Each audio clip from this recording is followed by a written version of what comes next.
Yung gown ko. Oh, kamusta yung gown mo? Sira-sira yung gown ko. Ha? Oo, sira-sira yung gown ko. Tingnan mo. Oo, tingnan mo. Sira-sira? Ayan, Asan? yan, Gutay-gutay yung gown ko. Paano yan? Sayang, gusto-gusto ko pa naman tong gown na to. Okay. Don't stress. Papalitan natin yan. Bili tayong bago. Okay, don't stress. Okay na. Papalitan natin. No problem. Sadyang may gumawa nito.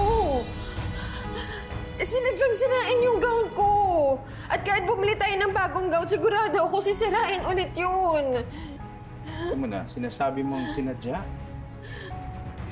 Sinong gagawa nito? Sinasabi mo si Gina? Si Gina ba? Ay, ayoko mang bintang, pero... Si Gina ba? Pero sino pa ba? Gina, I think you've gone a little too much.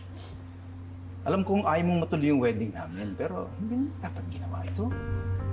Ano ba nangyayari, Dad? Ito. Halika, nasaan na yun? Ito. Ayan, Nasaan ni si Punit? Ito, Punit. Ayan, Las. Ano yan? Dad, I did not do this. I didn't do this. You didn't do this? No, hindi ko ginalaw yung gown ni Betsy. Sa tingin mo, sinong gagawa nito? Yung mga kasama natin dito sa bahay.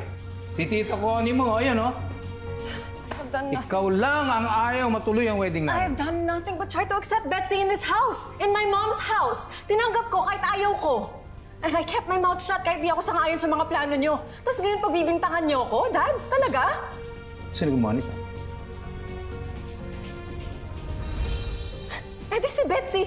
Siya sumira ng gown niya. Ano? Are you crazy? Si Betsy?